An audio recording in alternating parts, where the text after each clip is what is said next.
रंगों का त्योहार होली, लेकिन इस बार छत्तीसगढ़ की सियासत में रंग कुछ अलग ही चढ़े हुए हैं। गुलाल के बहाने गले मिलना, मिठाई के साथ मुस्कुराहटें और अंदर ही अंदर राज्यसभा की दावेदारी की रणनीति। 16 मार्च को होने जा रहे राज्यसभा चुनाव ने कांग्रेस और भाजपा दोनों खेमों में हलचल तेज कर दी है। फिलहाल दोनों सीटें कांग्रेस के पास है, लेकिन मौजूदा विधानसभा गणित को देखें तो इस बार एक एक सीट भाजपा और कांग्रेस के खाते में जाती दिख रही है। ऐसे में दावेदारों की सक्रियता चरम पर है। नमस्कार, मैं दिव्या और आप देख रहे हैं CGNN लाइव। होली के बहाने नेताओं में मुलाकात का सिलसिला तेज है। कई संभावित उम्मीदवार शुभकामनाएं देने पहुंच रहे हैं, तो साथ में अपना बायोडाटा भी सौंप रहे हैं।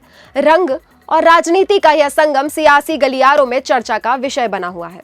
जातिगत और क्षेत्रीय समीकरण को साधने की कोशिश भी तेज है, क्योंकि राज्यसभा का टिकट सिर्फ योग्यता नहीं बल्कि राजनीतिक संतुलन का भी सवाल होता है।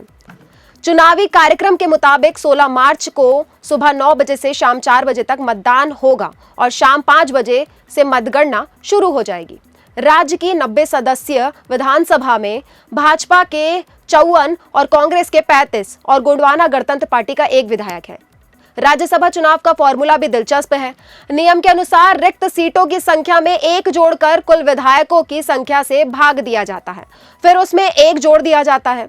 छत्तीसगढ़ के मामले में देखें तो 2 सीटें +1 का फॉर्मूला अपनाया जाएगा, = 3 होता है, जो कि 90 को 3 से भाग देने पर 30 आता है और उसमें 1 जोड़ने पर 31, यानी जीत के लिए कम से कम 31 विधायकों का समर्थन जरूरी है। इसी गणित के आधार पर दोनों प्रमुख दल एक एक सीट की स्थिति में नजर आ रहे हैं।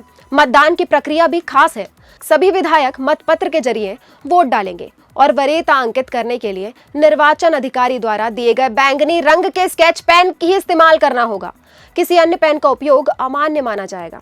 यानी यहाँ हर रंग मायने रखता है, चाहे होली का हो या बैंगनी स्केच पेन का। दूसरी ओर सामाजिक संगठनों की सक्रियता भी बढ़ गई है। साहू समाज और प्रगतिशील छत्तीसगढ़ सतनामी समाज जैसे संगठन अपने समाज के योग्य प्रतिनिधि को राज्यसभा भेजने की मांग कर रहे हैं। ज्ञापन सौंपे जा रहे हैं, मुलाकातें हो रही हैं और राजनीतिक दबाव बनाने की कोशिश जारी है। कांग्रेस के लिए यह चुनाव रणनीतिक रूप से बेहद अहम है। पिछली बार दोनों सीटें अन्य राज्यों के नेताओं को दिए जाने से पार्टी के भीतर असंतोष देखने को मिला था। इस बार पार्टी पुराने अनुभवों को ध्यान में रखते हुए फैसला लेना चाहेगी। वहीं भाजपा क्षेत्रीय संतुलन साधते हुए बस्तर या दुर्ग संभाग से चेहरे आगे कर सकती है। कांग्रेस में सरगुजा संभाग के कई नाम चर्चा में हैं। साफ है कि टिकट वितरण में सामाजिक और क्षेत्रीय समीकरण निर्णायक भूमिका निभाएगा। अगर इस मौके को कोई दावेदार चूक गया तो अगला बड़ा अवसर 2028 में आएगा, यानी अभी नहीं तो लंबा इंतजार तय है। ऐसे में होली के रंगों के बीच सियासी रंग और गहरे होते जा रहे हैं। कुल मिलाकर यह चुनाव सिर्फ 2 सीटों का नहीं बल्कि राजनीतिक संदेश और भविष्य की रणनीति का भी है। होली के बहाने जो सक्रियता दिख रही है वह आने वाले दिनों में सियासी तस्वीर तय कर सकती है।